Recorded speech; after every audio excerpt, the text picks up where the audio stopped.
Hey everyone, it's Alyssa. I'm back with another video, and this time I'll be talking about my experience in the Beyblade community. So, for me, Beyblade is like, I don't know if everyone Beyblade is like, oh, it's for kids. It's all a bunch of cutesy boys in strange, vibrant colors, just Beyblading away. But to some of us, it's like more than that, because when I started off in the Beyblade community, I started out watching the original series with Tyson's generation, and that really got me into like not the game, but like the anime, like the story itself, and that's what I really loved about it. And so, let me just start off by how I got into Beyblade. So, picture yourself being a high school senior.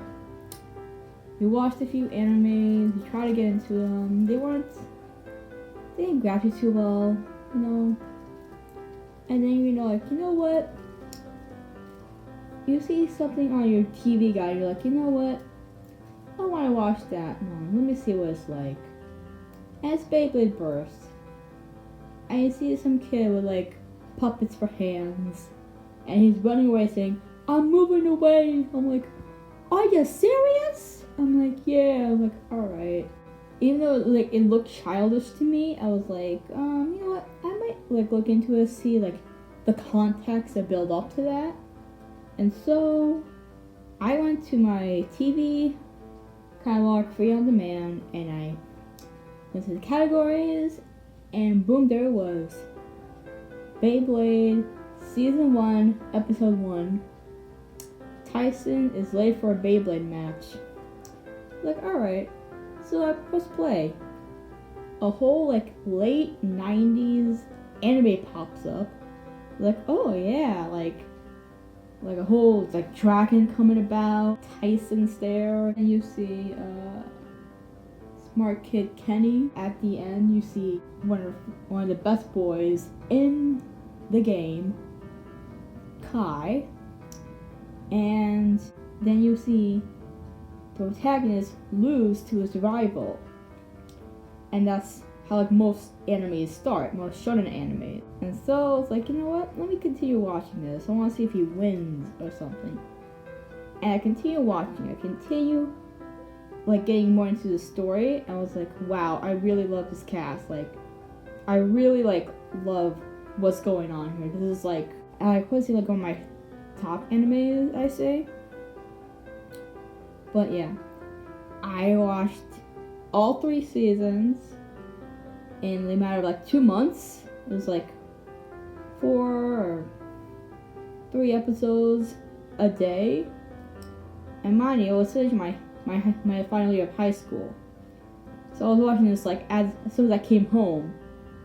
And I would be done by like 6 when my parents came home. And that's all I'll be watching, like just that entire series. Then I wanted to, then when I was done with the final season, which I cried for a little bit, I saw season 4. And I'm interested, it's like, oh, there's season 4 of this? It's going to be Metal Saga. I was like, oh, okay, so that's what it was. I was like, should I watch it? Should I not? That's a good question. So I decide that because so the way it was like free on demand, the episodes expire at like a certain like time, and because I watched it back in 2017, it's gonna expire by like I think around like the end of June, the beginning of July. So when I went back to watch it, like, the entire, like, half of the catalog was, like, gone. And all I had was, like, Beyblade Burst to watch. I'm like, well, shit. Well, gotta figure out some way. And when I entered my first year of college, I started watching Beyblade Metal Saga on. And when I say Metal Saga, I'm talking about like Metal Fusion, Masters, and Fury. I don't really include Shogun Steel because I see that as like its own generation, even though it's kind of like connected to like Metal Fury. But anyways, so that's how I got into Beyblade, through like watching Beyblade. So because I was like so like interested and invested in the anime and the story itself, I was like, you know what, I'm gonna like dedicate my time, like dedicate my arts and efforts to this. So I decided to go to one of my old inactive accounts on Instagram, which like just shows photos of like my apple tree, and deleted everything on there and made a whole new like page for it. The page was called foxhunting.beyblader, and from there I picked foxhunting.beyblader because, let me just explain that. Fox hunting comes from a line from the show Sonic Boom, which, despite what many people say, I actually love that show. It was like, it actually kept me entertained for like my final 3 years of high school. Like, I just loved that show so much, and I was like, can season 3 come up? Nope, okay. Anyways, so fox hunting was when Shadow knocks out Knuckles, and Tails shocked. So was like, Shadow, what are you doing here? And Shadow's like, fox hunting. And then, anyway, so that's where that part came from, because apparently I'm a Shadow fan, so yeah, who isn't? And Beyblader, because obviously I love Beyblade, so there's that. From there, I started making...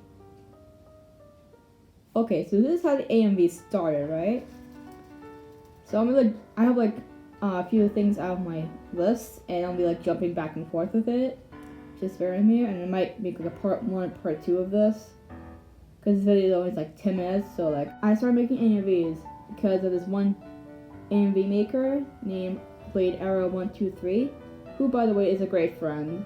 He's a great person to talk to. I started watching his videos, which was My Demons and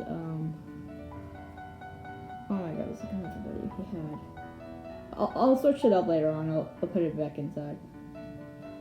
Like, I was watching these videos, like, and I was watching the dub version, so he uses clips in the sub version, the original version, which had clips were cut out. And I was like, whoa, are you serious? Like I felt like I was watching like a different episode, like an episode of itself, and I was like, this is like unbelievable.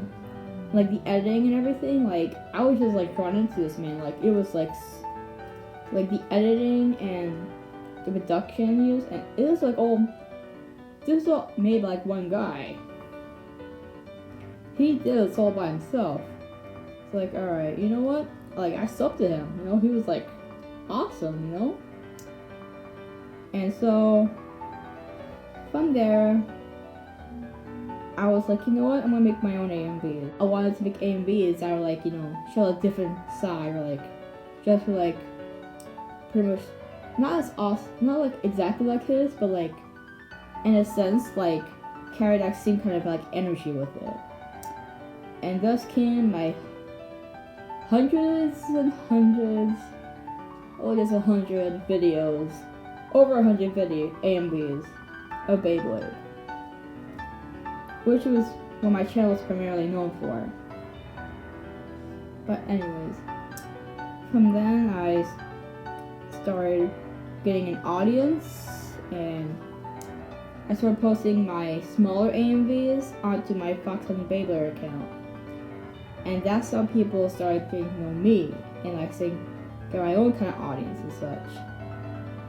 And I was like, alright, this is pretty fun, you know, like, this is awesome in my opinion. Like, I'm getting some sort of like, traction, yes, traction. Okay, so my video kind of ended up abruptly right there because, like, I'm hella nervous and I don't have like a full out script in front of me. So I'm gonna end of the video right there. Also, if you heard any like moving noises, like sounds like an engine or something, yeah, those are the cars outside my house. Like, I'm not close to a window, but you can like hear it from like inside here, so that shows you how like open out my neighborhood is. So yeah, I'll be making a part 2 very soon. We'll get more in detail about how I really feel about being in the Beyblade community and like what my stance is now. I hope you all have a wonderful day / night, and bye bye.